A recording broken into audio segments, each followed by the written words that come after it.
അധ്യാപകൻ്റെ പ്രതികരണമാണ് കണ്ടത്. എങ്ങനെയായിരുന്നു രക്ഷാപ്രവർത്തനം, എന്തായിരുന്നു രക്ഷാപ്രവർത്തനം എന്ന അർത്ഥത്തിൽ നമുക്ക് പറയാൻ കഴിയില്ല. പക്ഷേ രക്ഷിക്കാനുള്ളൊരു ശ്രമമായിരുന്നു അധ്യാപകരുടെ ഭാഗത്ത് നിന്ന് ഉണ്ടായത്.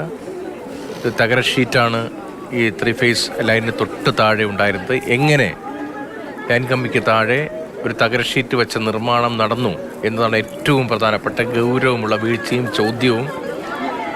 അതിൽ മുട്ടിയ നിലയിൽ ആയിരുന്നു ലൈൻ കമ്പിയിൽ കുരുങ്ങി മിഥുനുണ്ടായിരുന്നത്. മിഥുനെ താഴെ ഇറക്കാൻ വേണ്ടി അല്പസമയം എടുക്കേണ്ടി വന്നു. ബെഞ്ചൊക്കെ കൊണ്ടുവന്ന് ഷോക്കടിക്കില്ല എന്ന് ഉറപ്പുവരുത്തിയേക്കണം അധ്യാപകർ. പക്ഷേ അവരും ആ റിസ്ക് എടുത്താണ് കുട്ടിയെ താഴേക്ക് ഇറക്കിയതെന്നാണ് അധ്യാപകൻ്റെ വാക്കുകൾ. കണ്ണനായിരുന്നു നമുക്ക് കൊണ്ട്. കണ്ണൻ രാവിലെ മുതൽ ഇടമുറിയാത്ത കണ്ണീരാണ്. ഇപ്പോൾ ദൃശ്യങ്ങളിൽ KC Venugopal, ACC secretary, second natural secretary KC Venugopal, Kodikunnil Suresh ഇന്നലെ കഴിഞ്ഞ ദിവസമേ വീട്ടിലെത്തിയതാണ്, നമ്മൾ കണ്ടതാണ്. ഉൾപ്പെടെയുള്ളവരെ നമ്മൾ കാണുന്നുണ്ട്. മറുഭാഗത്ത് അമ്മയുടെ നെഞ്ചുപൊട്ടുന്ന കരച്ചിൽ കാണുന്നുണ്ട്. സംസ്കാരം എപ്പോഴാണ്? നേരത്തെയാണോ?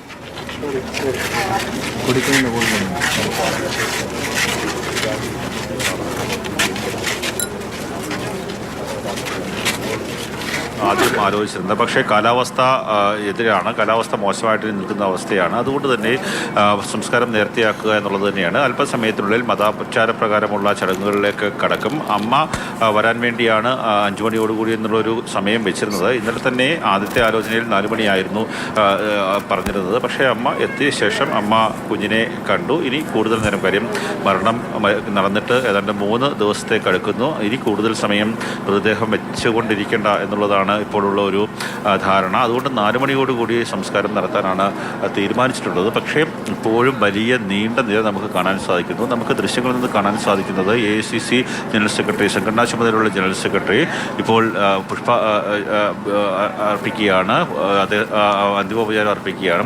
അതിനുശേഷം കൂടുതൽ ആൾക്കാർ ഇവിടേക്ക് എത്താനുള്ള സാധ്യതയുണ്ട്. വലിയ നീണ്ട നിര തന്നെയുണ്ട്.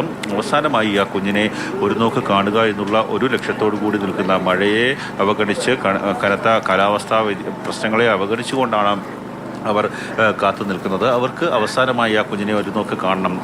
ഈ ക്യൂ നിൽക്കുന്ന ആൾക്കാർക്കാർക്കും കഴിഞ്ഞ വ്യാഴാഴ്ച രാവിലെ ഏതാണ്ട് 9:15 വരെ അല്ലെങ്കിൽ 10 മണിക്ക് വരെ മിഥുൻ എന്ന് പറയുന്ന ഒരു വിദ്യാർത്ഥിയെ അറിഞ്ഞിരിക്കണമെന്നില്ല. പിന്നീട് കേട്ടറിഞ്ഞ് അവൻ്റെ ദാരുണമായിട്ടുള്ള, കുഞ്ഞിൻ്റെ ദാരുണമായിട്ടുള്ള ഒരു അന്ത്യത്തെക്കുറിച്ചുള്ള കേട്ടറിവിൻ്റെ അടിസ്ഥാനത്തിലാണ് ഈ ഒട്ടേറെ ആൾക്കാർ എത്തിയിരിക്കുന്നത്. കാര്യം അവൻ നമ്മുടെ മകനാണ് എന്നുള്ള ഒരു ധാരണയുടെ അടിസ്ഥാനത്തിൽ, കേരളത്തിൻ്റെ മകനാണ് എന്നുള്ള ഒരു ചിന്തയുടെ അടിസ്ഥാനത്തിലാണ് ഇവിടേക്ക് കൂടുതൽ ആൾക്കാർ എത്തിക്കൊണ്ടിരിക്കുന്നത്. ഒട്ടേറെ സംഘടനയുടെ പ്രവർത്തകരായിട്ടുള്ള, പ്രതിനിധികളായിട്ടുള്ള ആൾക്കാരൊക്കെ തന്നെ പുഷ്പചക്രം അർപ്പിക്കാൻ വേണ്ടി എത്തുകയാണ്.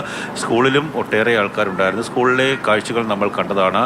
ഹൃദയം തകർക്കുന്ന കാഴ്ചകളാണ് അവിടെ കണ്ടത്. അവിടെ കൂടെ പഠിച്ച, ക്ലാസ്സിൽ പഠിച്ച 1.5 മാസത്തെ ഒരു പരിചയം മാത്രമേ ഉള്ളൂ വിദ്യാർത്ഥികൾ തമ്മിൽ. പക്ഷേ ചിലപ്പോൾ പെട്ടെന്ന് ഒരു സ്കൂളിലോ കോളേജിലോ ഒക്കെ പഠിക്കുമ്പോൾ ചില കൂട്ടുകാരെ നമ്മൾ ഒരൊറ്റ തവണ പരിചയപ്പെട്ട് കഴിഞ്ഞാൽ നമ്മുടെ മനസ്സിലേക്ക് കൊടുക്കും. അവർ നമുക്ക് വേണ്ടപ്പെട്ടവരാണ്, ആ ഒരു കൂട്ടുകാരൻ നമ്മുടെ ഏറ്റവും പ്രിയപ്പെട്ടവരാണ് എന്ന് നമ്മുടെ മനസ്സിൽ തോന്നും. അങ്ങനെ ചില ആൾക്കാരെ ഉണ്ടാകാറുള്ളൂ. അങ്ങനെയുള്ള സ്വഭാവമുള്ള ഒരു വ്യക്തിയായിരുന്നു മിഥുൻ എന്ന് നമ്മുടെ ആ 13 വയസ്സ് മാത്രമുള്ള മറ്റു കുട്ടികളിൽ നിന്ന് സംസാരിക്കുമ്പോൾ മനസ്സിലാക്കുമായിരുന്നു.